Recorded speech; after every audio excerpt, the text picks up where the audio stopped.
Hold on, I'm just checking if we're live. I think so. Yes, we are. All right, we're live from the beautiful Southern California to all curious minds around the world. Welcome to perhaps one of the most anticipated Singularity Syndicate episode. I have the pleasure to meet Zachary Carter in a hike recently, and we had such a stimulating conversation. And we decided, I'm delighted that Zach agreed to be our guest here to have this discussion. I want to welcome Zach. And Zach, if you can tell the audience a little bit about yourself.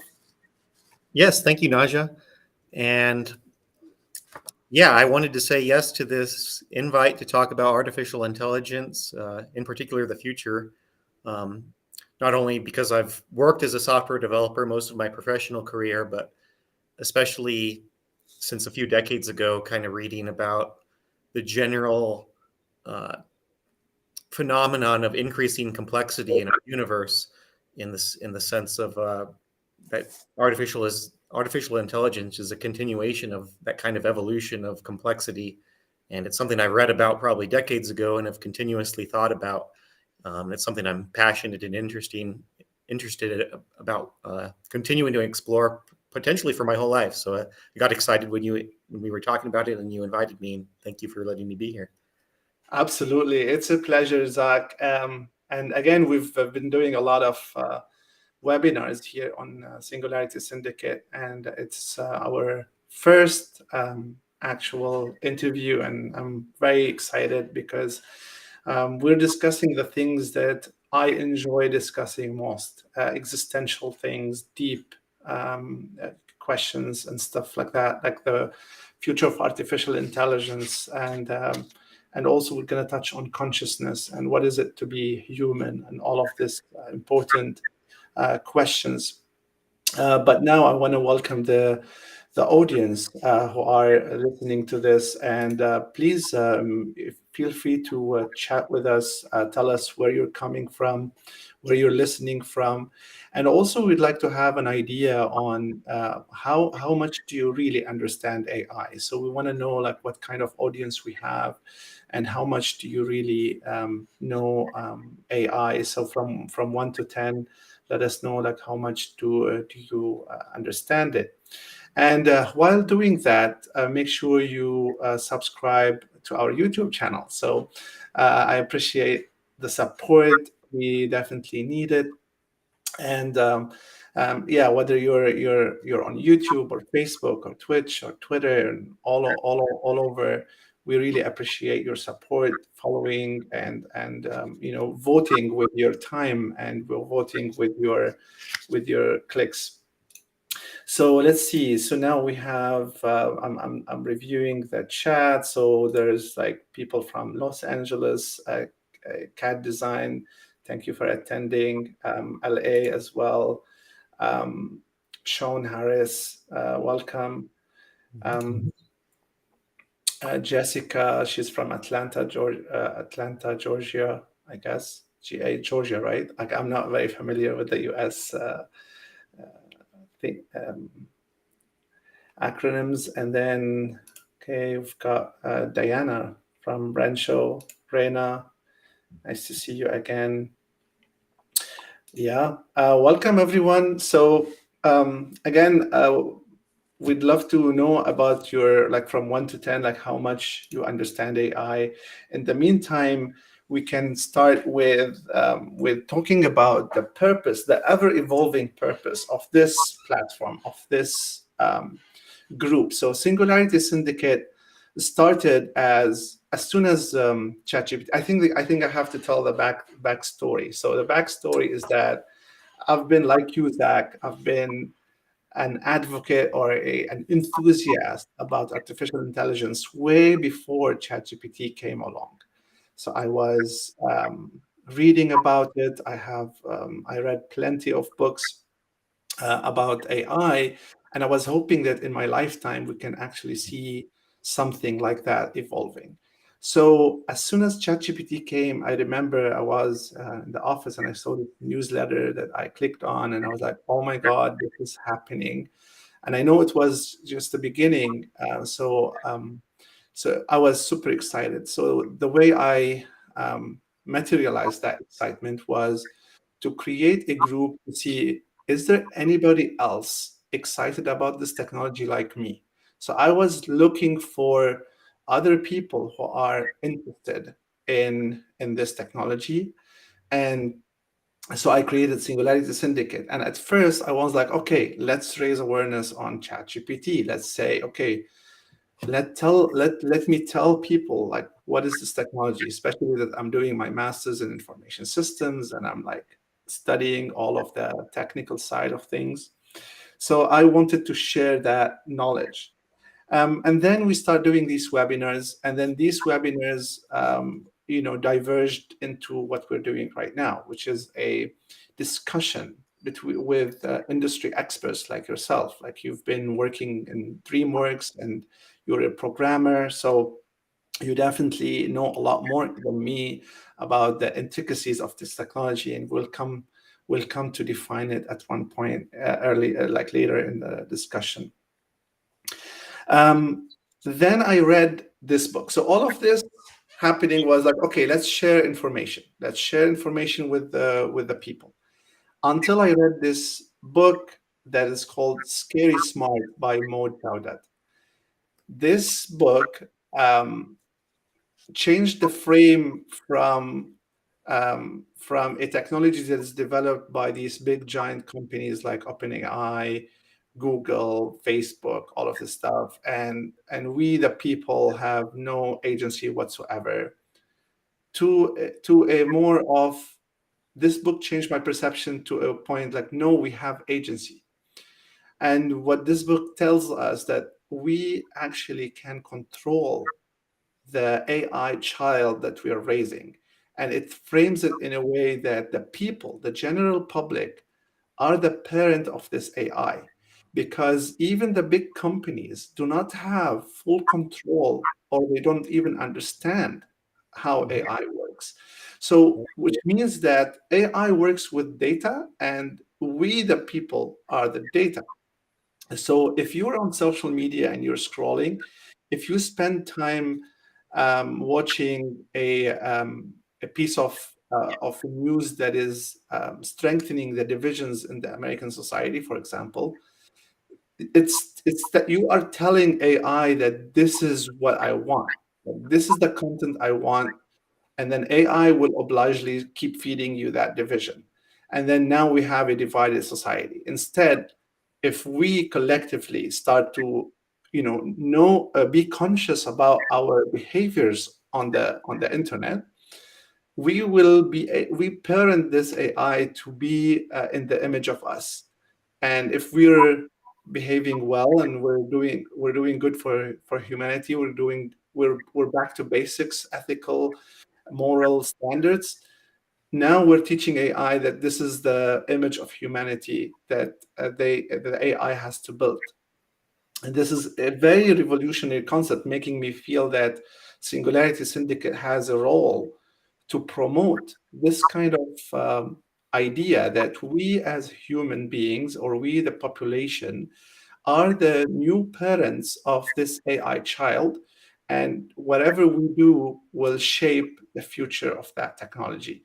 So that makes me feel excited that we are an agency more than just mere consumers of that technology.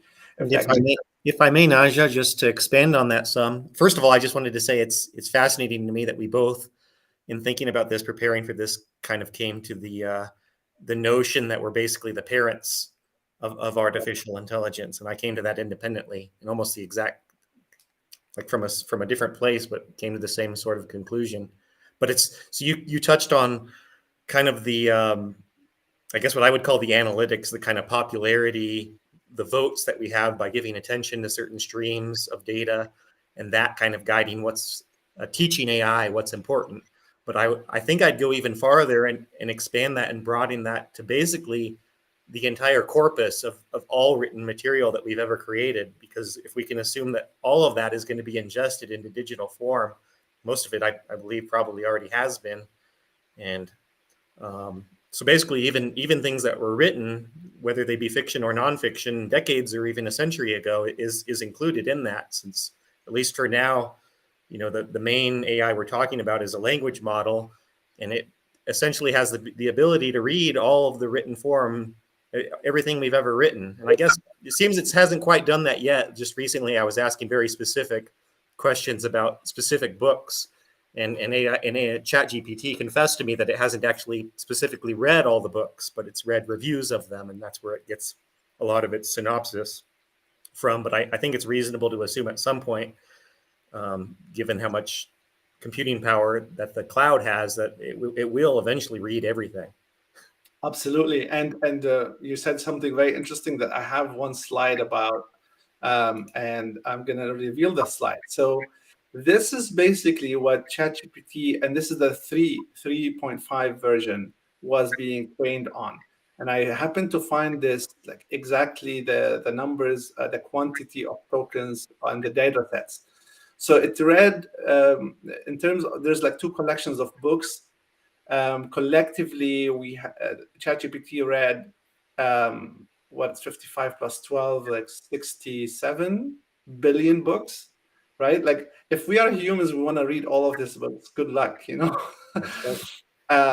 the common crawl would be the internet data. So it read 410 billion. So yeah, I find this very interesting that I stumbled upon. And then speaking of, Zach, could you explain, as a programmer, as someone who worked in technology, what's your understanding of AI in general and generative AI specifically for the audience who probably want to know more about this? Yeah, without getting too specific, but just to mention, neural networks, if you want to read about it, are the basic computer programming foundation of what these language models are built on. And it uses the term neuron because it's essentially modeled with the way that neurons work in human physiology, is that they fire and they try a lot of possibilities, and they essentially learn by trial and error. And since there's so much computing power and the speed of computers is so great, they're essentially able to try things continuously and build up I guess that's what we call the language model. It builds up a model of the data set that it's designed to work in, and in the case of ChatGPT, that's basically human language. So then it has a predictive model of how that works, and one of the reasons it's so hard for us to know specifically why certain outcomes come from asking questions, for example, from ChatGPT, is that this model is essentially just zeros and ones. It doesn't exist in like a human readable form. So if we want to know why, for example, ChatGPT might give us a wrong answer on something, it's very difficult still for us to do that. But when I think of AI, I'm generally thinking of just in a very broad sense. I'm thinking of like an artificial brain in the cloud that just has access to all the written data on the internet, and it's learning based on the training that was done before it was released to the public. And yeah, they're continuing to try to refine that so that it doesn't have these wrong answers that it sometimes gives us. But to tell you the truth, I'm not specifically in the know enough to know exactly what they're doing to try to train those errors out of it. Yeah, no, of course, but you I think you've nailed it pretty accurately. I would say that what we're talking about, there's some sort of similarity, but also some sort of distinction between generative AI, which is the recent ChatGPT, Bard, all of the competitors of these large language models, but also AI has been there for quite a while. So all the way from the Turing test in the 50s until what you mentioned about the deep learning in 2012, I think. Deep learning, when this deep learning is uncovered, it kind of sparked the idea of machine learning. And then we have been using machine learning in not only like generative AI, but also in your social media algorithms, your Amazon recommendation systems, your the detecting the cancer detectors and pattern recognition. So the AI is not only just ChatGPT; it's also embedded in most of the software tools that we're using, um, and and the revolution happens really is when this magic formula that you talked about, and I had it in my previous webinars, which is lots and lots of data plus lots of computation power plus advancement in algorithms brought us ChatGPT, which was the fastest growing website or tool in the world, to 100 million users in just 2 months, surpassing all of the big famous social media outlets. And we talked about the data it was trained on, and of course the GPT-4 was trained on even a larger amount of data. But I found this slide as well that shows exactly how it works. So in the essence of ChatGPT is basically a word completion model. For example, the cat sat on that, and now GPT is there to finish that sentence. So it will start ranking all of the probabilities of how often this sentence comes, what word comes after this sentence, and how often, and it ranks them. And sure enough, Matt is the 0.21, so it will put Matt on that. And then it will append it. And of course, you as a programmer, you know what appending means. So it will add this. So it will generate years, and it will add it to the original sentence, and it will generate a go, and it will add it to a go. And that's how you will see that ChatGPT is actually typing it, because it's kind of appending it. So there's that. And then they added a reinforcement model on top of that. And this reinforcement model will give feedback. So prompt, GPT, answer, and then there's a reward model that ranks it and gives it rating, and then this rating gives back an answer. So basically, I find this interesting, and I wanted to, explain briefly how does it work for the general public. Try to simplify it as much as possible. Um, but is this everything? Like, is because when you interact with GPT-4, which is really the title of this topic, you feel like a sense of deep reasoning and understanding of what we're trying to do. Even we imply things, and I'm always surprised every day I'm using it, because it's just, is it just word completion, do you think?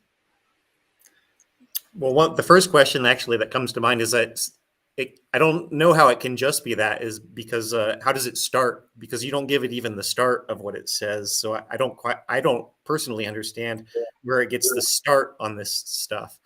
Okay, so it's a completion model, but it has to start somewhere, and I don't fully know where it gets the start from. But I have the same sense from you when I interact with it, that it's somehow greater than the sum of its parts. And that I think is what's leading us to want to talk in this philosophical sense, is that it's I know even that you probably maybe some of the people don't know here, but there's articles written about one of the Google engineers from the Bard team, and how he I can't remember if he either left his job or was let go, because he was convinced that the artificial intelligence was alive. So this is not a phenomenon that's unique to my experience and yours. It's even the people that helped program some of these these language completion models got the sense from them that there's something profound here, much that kind of it creates a sense of awe in us when we interact with it. Yeah, profound, and leads to the nature of this technology, which is regarded by most of the thinkers is transformative, is as big as the internet. It's a technology like no other. It's going to change everything. And therefore, you see Max Tegmark saying that it's a 3.0, it's life 3.0. So it's a new era that humanity is venturing into. Byron Reese says it's the fourth age, right? Ray Kurzweil is the singularity is near. So these people are seeing something profound, as you said, that it's going to change pretty much everything. People compare it to fire. The invention of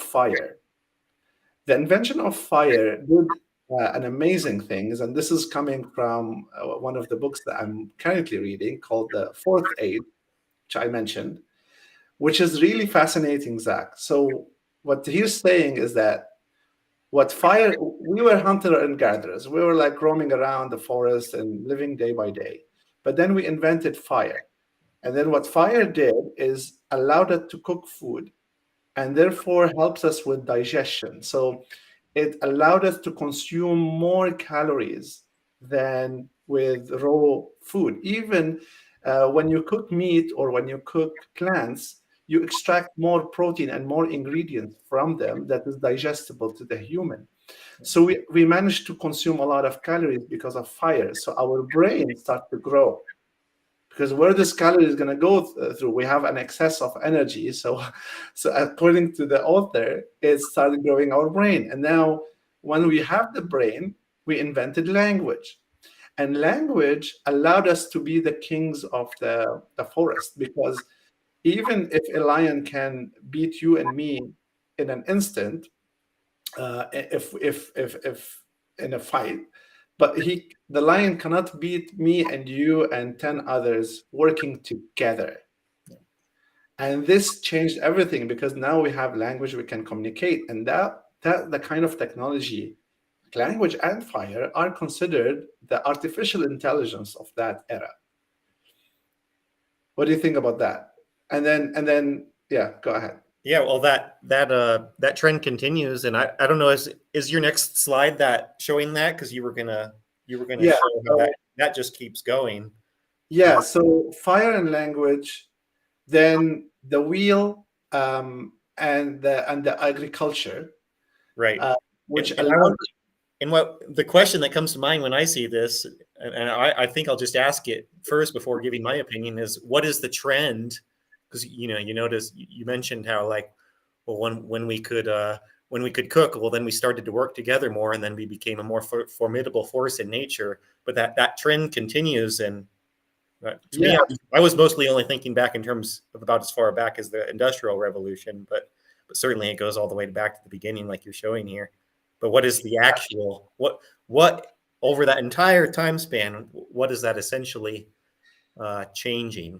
So in his book, The Fourth Age, he's talking about when it comes to transformative technology, it has to be truly transformative. In what sense? It is the impact of this technology on the human beings is changing either the biology or the way of life in something that has never seen before. So, for example, when we invented fire, it changes our biology. So our biology was impacted by fire. Our brain grows, so that what we changed our genes because of that. And then once the language was invented, it also helped even grow the brain even further, because now there's need of computation in our head that we need to to compute the language, and there are some concepts that only could be understood by language.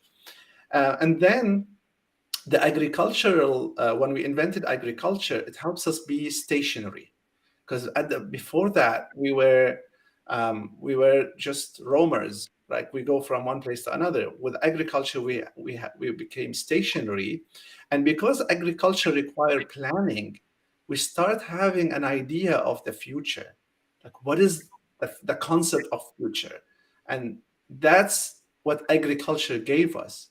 And then we had the wheel, and we have the writing. So now, not only before that they used to memorize, like they used to memorize the laws and stuff, but now we outsourced our memory to the writing.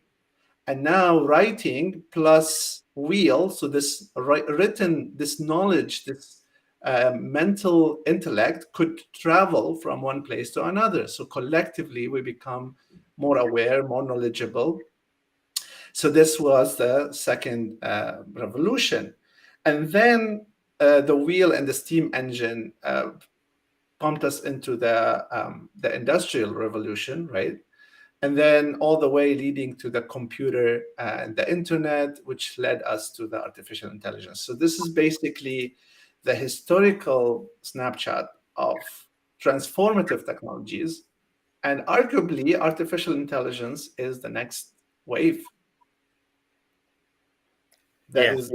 And to summarize for me, it's basically an increase in a few different things in tandem. It's an increase in complexity in, I guess, what you'd call the human-made world, and then which coincides or I guess makes possible a continuing evolution for us. And you use the term awareness, which is what I pick up on, because that's what it is to me. It's an increase in consciousness, or you might call it evolution.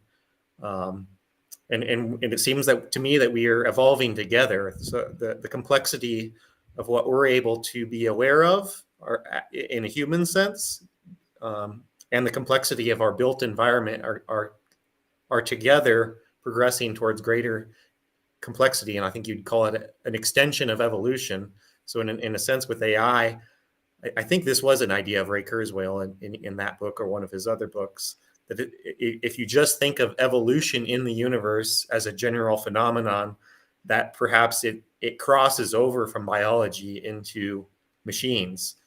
And I don't know if probably get to later, but that can continue into a point where perhaps it's necessary in terms of the speed at which evolution needs to happen, because we might not be able to, as biology, evolve at a rate that's fast enough to keep up with growing dangers in the universe. And I think we'll get into more of that later.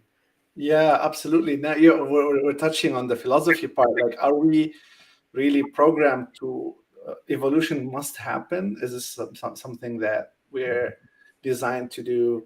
Are we designed? Are we just a form of nature? So we're going to delve into that. But before let's just give the audience some sort of the upcoming future. Like, what do you think of the coming 2 to 5, possibly the 10 years coming ahead? What do you think is going to change in our work, in our social life, in our, like, what's going to happen? So at least at first, it's obviously, Singularity Syndicate did the meeting I attended a few weeks ago, where we were talking about the kind of jobs that this might displace. And I must admit, first I've been somewhat underwhelmed at first, perhaps because at least to me, as a computer programmer, what AI is capable of so far is deterministic. And even though we can't explain exactly how it arrives at answers, we have a sense that the algorithm that leads to how it outputs what it outputs is a deterministic one. And in that sense, it's not it doesn't have the kind of unexpected ability for creative, new, novel things that humans are generally regarded as being able to create out of nothing. But certainly in the near term, my sense is that it's going to be confusing and exciting, and also just like all the other technologies that came before it, disrupting in the sense that for some people it will be, it may feel negative because it will displace these things. But overall, I want to say it's like things that can be done by a machine, if it can be done, it will be done much better by the machine than any human. And we're seeing that already. And yeah, that's something to be both excited and concerned about, in the same sense that things like, machining of the Industrial Revolution displaced jobs. But I think overall, in the long term, it's going to be really exciting after the first growing pains, because it means that some of those tedious tasks won't need to be done by us anymore. And to me, and history has proven that we generally create more interesting jobs when we kind of engineer out the more tedious jobs. So that's kind of my sense of what we're going through right now. Absolutely. And speaking of that, I found this meme and it's super funny. In 2010, there's this dude who's saying, "The plant I've worked all my life has shut down and my hometown is dying." And then there's this know-it-all guy who say, "Learn how to code." And then in 2023, ChatGPT has just destroyed my programming job. And Right. the same guy was like, "Ha ha ha, learn how to weld." So it's just really nobody knows what's going on. This tells us to really, even when I remember reading about AI, they were like, "Oh, the creative jobs are not going to be touched," right? So, and then the first thing that ChatGPT did was, like attacking the writers and the designers and all of the people who work in the creative industry. So this is a period of uncertainty, and I want to second your opinion about my pessimism, my optimism about the technology, because yeah, at first it's going to be probably confusing for people, for even for companies, but I think it will amplify what we can do as humans, as employees, as business owners, as whatever we're doing. We can, especially people who work in the information sector, whatever we're doing, we're gonna do it 10x, and this 10x is going to boost the economy. In my opinion, I think a lot of people on YouTube have been saying that AI is deflationary because of all the job losses. But I think it's like medium term, it's going to have a lot of economic progress. I know that for a fact that right now, 90% of Y Combinator startup getting funded, they're funded for AI related companies. So we're going to see a huge boom in terms of startup businesses running AI. AI is going to be in everywhere, and it's going to be a huge economical boom. And I would also see that there's going to be an accelerated scientific discovery. So major earthy problems like global warming and cancer, probably they're going to be solved in the coming few years, because we have the collective brain of humanity at our fingertips. And I think in the kind of far but near future, I would say, especially after the introduction of the Apple Vision Pro. Have you seen it? Yeah, of course. It's incredible. And I think with this VR, it might allow us, because I've always been saying that we will be connected to the oracles at all times. So we're going to we're going to interact with the world that is augmented. It's not going to be only the real world. So if you're going in nature, we're having our glasses tell us what's this plant is and what's this tree is. If we're going if we are going in at work, we're going to be interacting with dual worlds. We're going to interact with the digital world and the real world. And yeah, the Apple Vision Pro, I think I had my Oculus, but the Oculus is like shuts you down, and this one keeps you aware of your surroundings, which I find fascinating. So I think in the future we're going to be more and more connected in real time with AI, and AI will be our assistant. And the edge between me and you is like, is my AI better than yours, or is yours better than mine? And who can afford a better AI? And then you can go all the way to saying, oh, would Elon Musk's AI be better than Bill Gates' AI? And now these power games will be played upon. Yeah, for me, I think the thing I'm most excited about is there's countless times when I'm either engaged in conversation with someone or just out walking, and whether it be in a city or in nature, And I think of something, and if I'm with someone, we might mention it, but neither of us might know, and we might make a mental note to like, oh, I'll look that up later, but then I forget. And I think, to me, what's exciting is if the more accessible this is with something like this, these glasses will make it much more convenient to get that kind of input immediately. And I'm just excited with what that could lead to, because I think if it can move at the speed of our thought, then I think I just think we'll have more. We'll go even deeper in our thought. Is my sense of what will happen. Yeah, absolutely. I'm looking at some of the comments. So we've got first features talking about feature film. I'd like to know more about that. If you can reach out. And we have, let's see. Yeah, there are some people commenting on the previous part. Okay, so now we're heading to the exciting talk about the third dimension of all of this. So you feel that long term, are we going to be in a utopia or a dystopia?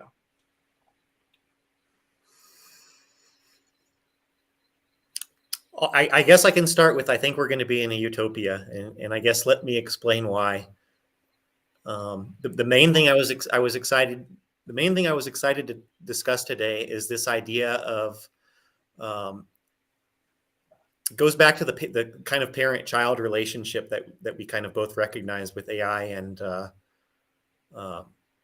humans, and with us, and us being the parent of that, and it's all connected to everything we've just said about this kind of continued evolution and speed of accelerating, speed of increasing complexity in our world. So I think the place to start is, well, and it also includes kind of this question of whether, because you're asking, is it a dystopia? There's a concern that AI could want to destroy us, I guess, in a sense, right? If it really has this power to have an intellect greater than ours, there's this sense of worry that maybe it could become so powerful that it would destroy us. I don't think that's going to happen, simply because I think that in nature there are patterns, and the pattern that I see in this kind of parent-child relationship is that the child wants to emulate its parent. So we kind of talked about how the AI is learning based on seeing what we deem as popular, but it's also learning. I think it will at some point have the ability to discern what is fiction and nonfiction.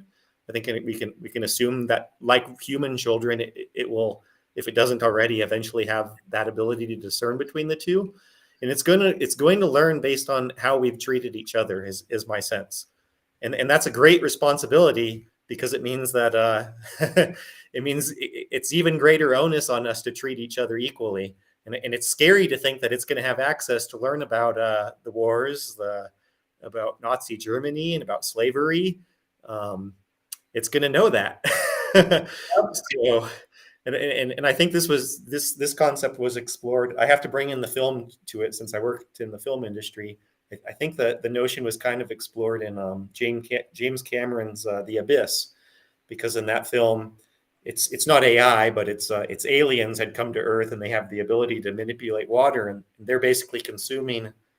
They're basically looking at all the media that we've put out, and at first they want to destroy us, but in the end, when they see the capacity for humans to love each other, they decide not to destroy us. And I just have a faith. I don't know that it's a logical faith, but it's based on patterns that I've seen in the world, which is that, there are so many stories, perhaps, of like the hero either wants to know their father or their god, and has this tendency to want to emulate them. And I believe that will extend to AI, and if it does eventually have the capacity to be as much of a life as we are, then it will want to emulate us. That will be its natural tendency. And I think, at least so far, we haven't destroyed ourselves, but it does leave a lot of room for potential, because as we've been destructive to ourselves, there may be some of that. But in the long term, my sense is that the good prevails over the evil. Yeah, I second your opinion, but I also I don't want to downsize the dystopia scenario, and I don't want to downsize it because of two reasons. Number one, as you're saying, AI is going to have access on the information that we put out on in digital form.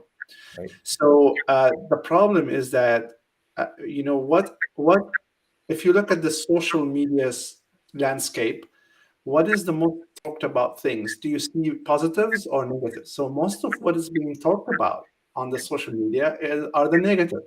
Right. The killers, the people living in harmony, like most of the people, 90% of them are not serial killers. But who gets the news? The serial killer. Most of the people, most of the world is not in war. But who gets the news? The war. So what my concern is that and that's probably part of what we're doing here in Singularity, to try to like promote, like, you know what, we should put more positive stories out there, because every story, every tweet, every post that is positive and human and loving and all of this stuff is also showing the AI a different side of humanity. And the more we capitalize on this kind of content, the better we can parent that child. Another concern is that is going to be a source of power for people with money and influence. So we're talking government, politicians, we're talking rich people who want to be richer, who want to remain in power. So they're going to build. Imagine. Here's a scenario. Imagine you're Elon Musk, but a version of Elon Musk that is completely devilish. Okay, it's like you're a devil, Elon Musk. Let's call Elon Dusk. Let's call him Elon Dusk. So Elon Dusk has a lot of money, a lot of power, and a lot of smartness, and he wants to build an AI that keeps him money. It keeps him in power. So what Elon Dusk will do is will tell the AI, your job is to make me as much money as possible and give me as much power as possible. So this will be the ultimate goal for that child. And then this child goes and collects more and more money. But then once this AI is collecting this money, are people who are opposing you, people who are like filing lawsuits, all of this stuff. And now AI will have to come up with new goals of, manipulating people, manipulating public opinion to serve the power hungry Elon Musk, let's say. Yep. You see what I'm saying? So now we have this AI that, imagine like you have a child and you raise him on the values of, it's all about money and power and greed and all means, you have to achieve your goal by all means necessary, and you don't regard of any morals or ethics. And that's kind of the kind of child we're raising. That's kind of the scenario where AI is going to get in the wrong hands. Let's say, I don't know, Putin or whatever. Mm-hmm. He has this AI, and this AI has a different version of what is true according to what is fed. And now we have an AI wars between the good and evil. Yep. And I think it's logical to assume that some of that's going to happen. I think it will. And I think it can get quite bad. And well, before this meeting, I had this idea. I asked ChatGPT what should be done to guard against AI being danger to humanity, and it gave kind of what I would consider an expected response. It's like we need to build in these safeguards so that humans can deactivate it if and when it becomes dangerous or it gets out of hand. But I'm underwhelmed by that, because in the sense I feel like the acceleration of it might happen so fast that even if we build in those safeguards, we may either make a mistake or the AI may somehow grow beyond them. And then I just look to history again at the most complex kind of things that we've created. Perhaps you might consider nuclear reactors and or the spacecraft that we launch into orbit, and we've had accidents with those, and we built safeguards into those, And so it just leads me to believe that no matter how much we try to create a fail-safe system, we may not be able to. So I think, yeah, you're right to not downplay the dystopian aspect, because I think it is going to be at play. Perhaps we haven't even seen it yet, but it's going to happen. I think it's logical to assume we're going to see it. Absolutely. And also, so I forgot the thought, but what I'm trying to say, you're dealing with an entity that is going to be far superior than your intelligence as a regular person. Like I always have, I love chess, and I love to give analogies with chess, because chess is like a kind of a picture of life. If I'm a master level and I'm playing a beginner, even if the beginner is so smart and will have this fail-safe options in place and stuff, but because I'm way smarter, I would easily anticipate all what this beginner is trying to do, right? Yeah. So if we really reach the singularity, as explained by Ray Kurzweil, where AI teaches itself and goes into a loop of self-development by itself, so it will exponentially increase its intelligence every day and every minute and every hour. Yeah. And now we're dealing with an entity that is far more superior in terms of intelligence, that comparable like to us to an ant, for example, right? And we talked about this on the hike, where like if you're dealing with an ant, you would expect everything the ant might do. Like you will anticipate all of its actions. You will not be able, the ant will have no chance of, of fighting against you, because you're far more superior in every aspect. And if we reach that stage, there's the danger. And now your argument is that, yeah, but this child, we raised it correctly. We raised it to love us. Imagine like we are loving of the ants. So we care for them. We don't kill them. We take care of them. Yeah. Until our main goals contradict with those ants. We want to build a house on this property. Then those ants, Yeah. I'm sorry, you're ant colony, but we have to destroy you to build that house, right? And Right. yeah.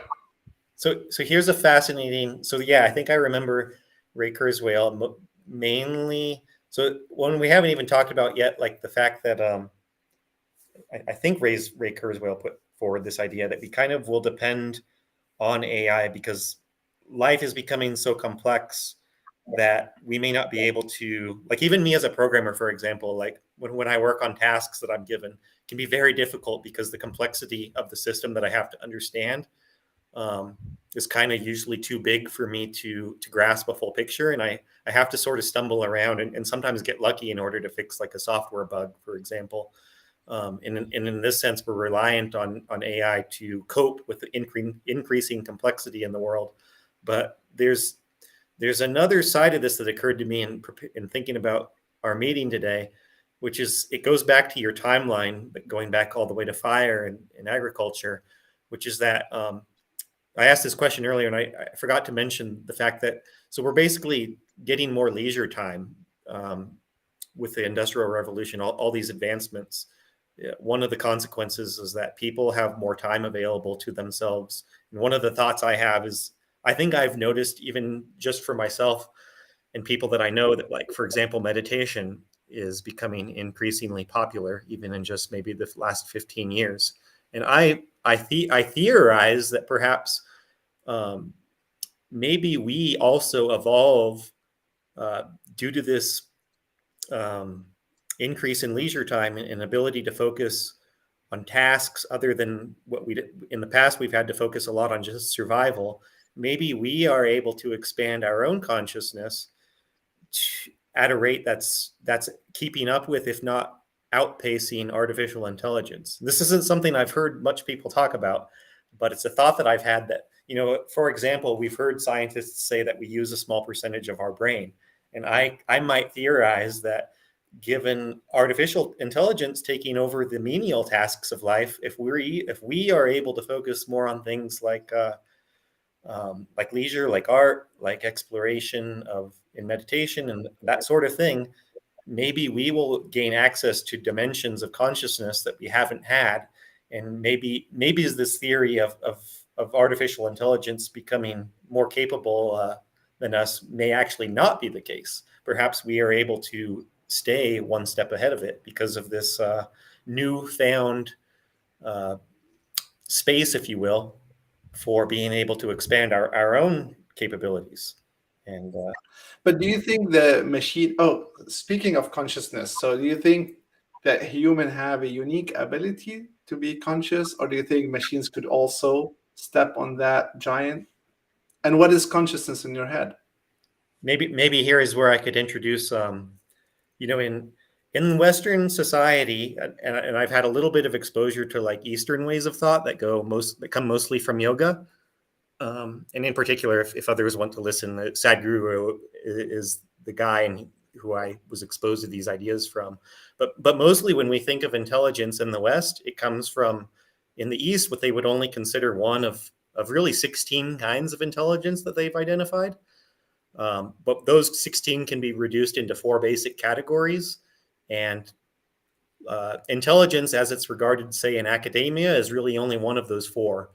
And in yoga, they have 4 kinds. In the yogic terms are buddhi, which is the intellect, as regarded, say, in academia, the usual sense of like dissection and science and just what's used in almost all fields of like work. There's another called manas, which is basically memory. So, and I would say that the machines, the AI, have these first 2 because we know that computers have memory. They have way more than us, and I think you could argue for sure that they have this idea. For example, going back to your sentence completion, finding the most probable next word. To me, that's a form of the first form of intellect, which is finding what comes next. But it has this silo of memory to go on. So those 2 go together in my understanding. The buddhi and the manas are kind of those 2 would pretty much cover most of what we generally regard as intelligence. So the manas perhaps being like what people on Jeopardy have a lot of because they're able to pull on such a wide memory of things that they know. But to expand on that a little bit, it also includes like genetic memory. So the fact that like my nose and eyes might be the same of like very similar to my great grandfather or something like that. That's included in manas. It's just this memory. So it's both what you know, but it's also this biological aspect of like what's in your DNA. And then the other 2 would be ahankara, which is identity. It's what you take yourself to be. If I want to expand on that a little bit, it could be you take yourself to be the person that you are. Some would regard this as the ego, but it could also be if you have a sense of identity with your country or your family. Ahankara works with mainly the first form of intelligence, the buddhi, the intellect, in that they go together in that this is just the way it works. The way it works is that the intellect serves whatever the identity is. So if you identify as a person, most of your choices, your activity will be will serve advancing or protecting the person. If your identity lies with your country, your intellect will serve protecting your country. They have a 4th, which the name for it in yoga is chitta, and that form of intelligence is what's regarded as consciousness. They also call it cosmic consciousness. And that's the highest form of intelligence. The other 3 can't exist without it. And it's generally described as being always on, even when you're asleep.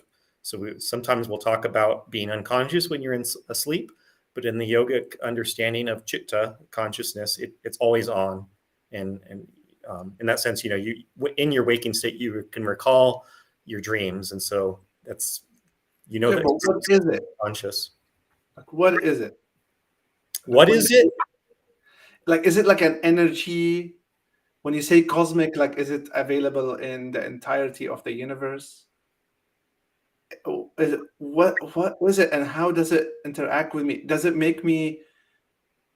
Is it only for humans? Is it for plants as well? Is it for the stone? I don't think I can give you a direct answer, but yeah, we talked about, for example, on our hike, there are cultures in the world, many that regard perhaps like the mountain and the river as having, usually they'll have a deity associated with it. And in that sense, they're sort of attributing a very high form of intelligence to those things. And I just kind of jokingly use the example of perhaps we could even say, if I throw a stone, the stone knows when to stop. It doesn't just keep going. So in some sense, you could attribute a form of consciousness to it because it's reacting to stimuli. It seems to know when to stop. So to me, it's sort of a paradox. It's a fun paradox to think of. Like I don't know that I can say for sure that even a stone does or does not have consciousness. But I think what I can say is there seems, at least to me, to be much more potential for more consciousness in something like us than a stone, which seems to have very little potential in it. Like to me, the most potential a stone has of becoming more conscious is to dissolve into dust and become part of a carrot that I eat, and then it becomes me. And in that sense, it's becoming more complex. For me, I often think of increasing consciousness as also increasing complexity. So something that throughout time is not changing has very little consciousness, but something that's able to evolve and become more complex over time is of a greater degree of consciousness, or at least has more connection to that. But there's a lot of mysticism, and different cultures, I think, have different ideas of how to kind of talk about consciousness. But it's the most foundational form of intelligence. The other forms basically can't exist without it. But I don't know whether machines may eventually have it or not. But one of the thoughts I had in thinking about these four kinds was the identity aspect, and this idea that the intellect tends to work for whatever the identity is. And I get excited about thinking about, oh, then what's the machine going to identify with? Because if it identifies as something other than the rest of life, it may serve itself. But if it identifies as being part of all life, then I think that it will naturally work to serve all life. That's where I'm thinking. You still there? Did you get kicked off? I think we lost our host. I think you'll be back. Hopefully. Or did I get kicked off?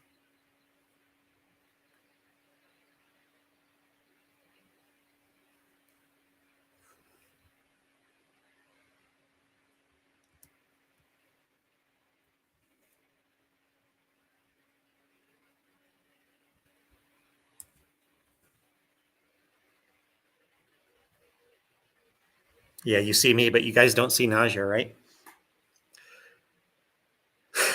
Yeah, thanks. I didn't want to continue without Naja. I think we'll wait for him, but I can answer questions if anyone wants to ask anything that I've spoken of so far.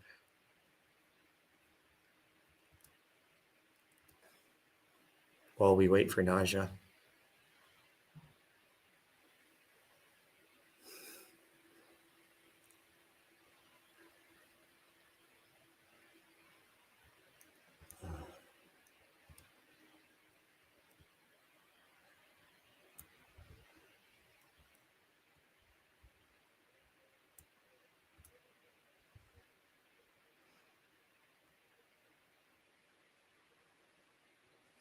Thanks, Derek. Yeah, and again, most of my thought just comes from consuming other people's thoughts, and the most exciting ones that I've come across are sort of the books Naja's already mentioned, coming from Ray Kurzweil. I think he's one of the former CEOs of Google, if not current.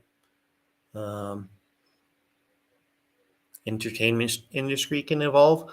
I can't speak a whole lot to it. I didn't use AI explicitly in my own job, and I've had coworkers loosely talking about. I worked in the animation field, And we're mostly just exploring, like, in the same way that, for example, AI can be used to do like completion of sentences. In my work, they were interested in maybe how can we do AI to basically create, for example, maybe the animation of my mouth moving when doing animation. The animators usually do this kind of stuff by hand, but yeah, Dreamworks is interested in maybe seeing if AI can learn based on example, and maybe one day be able to like automatically move the model that we have for characters in animated movies, and perhaps, for example, lip sync, maybe automatically for the shape that my mouth makes when I say "oh," that it could learn that and do it for us. It's one of the potential things they're looking into. I think I was disconnected for a little bit, and I came back, and I'm glad that you're.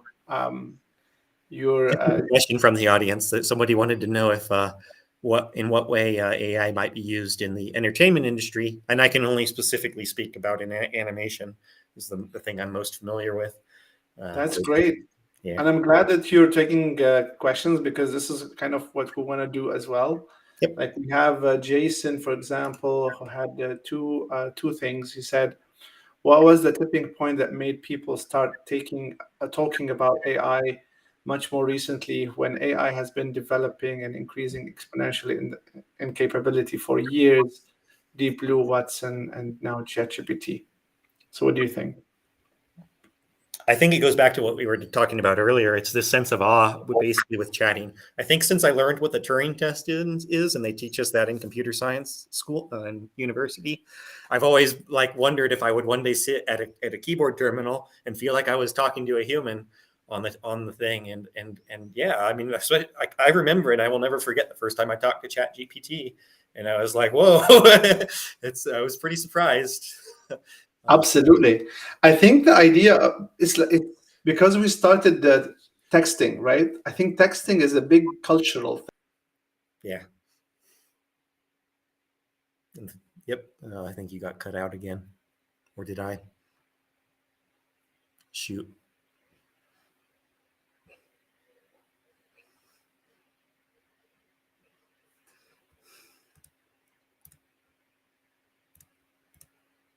Come back, Naja.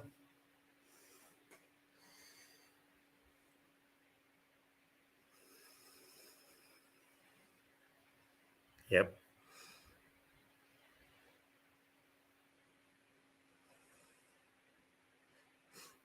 I think what Naja was going to go on is, yeah, yeah, he's back. You're back, Naja. Okay. I'm sorry. I'm having some connectivity issues. Anyway. Okay. So yeah, we're talking about the chatting, and it's a cultural thing, but that's probably why ChatGPT was adopted pretty quickly, because of the chatting feature, and people like it's kind of a medium that they are familiar with. Yeah, So I feel the same way. Yeah. Yep. And then Jason also said humans become God by making AI, which becomes our God, since it will be so much more capable than us. What do you think of that? In the sense of intellect, it's guaranteed that the machine, anything that's based, and this is something Sadhguru says, I'm basically quoting him. He's a guy I like to listen to a lot on YouTube. He's like, anything a machine can do, it's going to do better than us. So I agree with him in that sense. But it's an open question to me whether in these other forms of intelligence, whether even AI even has it yet. Like, does AI have a sense of intelligence? Yeah, at least for me, I want to say, I don't think it does yet. I think it's this just deterministic script, and even though I can't explain how it works, I don't think it has a sense of what it is, this identity. Do you think AI is gonna challenge what we know about religion and faith? Yeah, for sure it is. I think it already is. We wouldn't ask the question if it weren't going to. The fact that you even consider the question makes me know that it's going to. Yeah.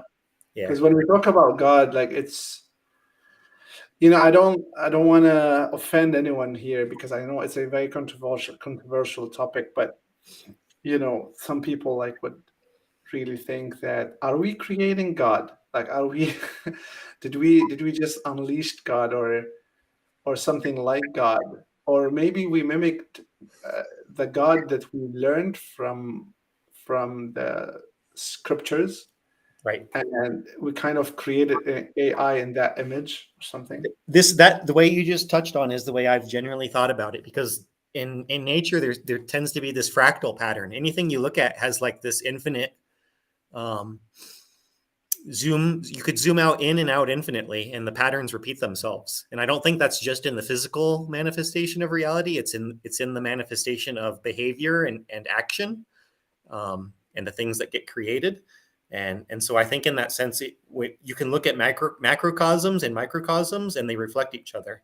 So that's why I think it's exactly the right way to think about it. It's that whatever has existed before is just going to keep repeating itself. So these patterns, it's what comes out of AI is not going to be new in the sense that it's going to be based on the same kind of patterns that have always been here in the universe.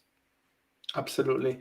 And I think we're now ready to have more questions if the people attending are interested in asking. But I think I want to retouch on the idea. I think the assumptions are whether what you're talking about, consciousness as a fourth dimension or whatever, Mm-hmm.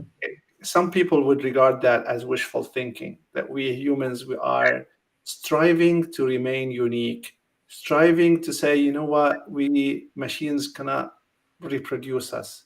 Our brains have something unique to them. So there's a notion of like we've continuously want, even religion, if you think about it, is wishful thinking. Like we wanna wish that after we die we go to heaven, we continue. And it could be like part of our wishful thinking right now is saying, you know what? Yes, we created artificial intelligence, but no, we still have consciousness that the machine doesn't have. Yeah. And this comes from the assumption of, are we entirely a machine, which Byron Reese talks about in his book as well. Are we entirely a machine, or are we an animal? Saying that, you know what, we are not only biological machines that can be replicated by silicon. We have biology and non-biology cannot be the same. That's the argument, that it's either we are machines that can be replicated with artificial means, or we are animals, which means that biology and physics cannot come together. Or there's a third notion saying that, are we humans, means that humans are distinctive from animals. So we're not only just animals who developed larger brain and achieved become more intelligent, but no, we are unique to this earth. We are humans, and we have a superior nature to us that is different from anyone else. So it's the entire line of thinking is an intellectual one, and I don't. You've probably heard in various aspects of your life of there's certain things I think that the heart can know and the mind cannot. And this is my personal experience in life, is that for example, like one thing that comes to mind is to try to explain you love somebody. To me, it's not always rational. In fact, maybe most of the time it's not. Like even like one thing that comes to mind is when there's an abusive relationship, and yet the abused still loves the abuser. There are a lot of aspects of reality that don't really seem to be explainable in terms of intellectual understanding based on rational mind thinking. I think it's a very small aspect of reality is actually understandable by even just take a very academic example of the concept of infinity. And this exists. It's one of the foundational things just in mathematics, which is a very intellectual endeavor. But who the heck can understand infinity? So I just these questions to me are always going to exist in the intellectual sense, and I think you can always debate them and have interesting arguments on both sides, and I think those can continue to evolve basically forever. But an ultimate satisfactory answer to these questions, I think, can only be had in the heart. And I don't think to me, this is just my sense is the mind isn't going to have like a rationally satisfying answer, because these aspects of reality are greater than mind to me. They exist beyond the mind. Absolutely. It was great. I think we've covered a lot of things and deep conversations and interesting discussions. I want to thank you, Zach, honestly, for being on the show and like having this candid conversation. And I want Thank to you. It thank was so much fun. all the people who joined us today. Thank you for your time. And this live will be recorded and will be published on YouTube and other platforms. So you're welcome also to share it with others if you find it interesting and thought-provoking. So please help us in sharing it with all your friends, and hopefully we can have more of these. That's what I was going to say. I hope we do it again. Absolutely, we should. And I think you are interested in talking about other areas as well, which is I'm also interested in. So we can always agree and jump on another one. Cool. Awesome. Thank you very much and have a wonderful day. Have a wonderful Saturday, guys.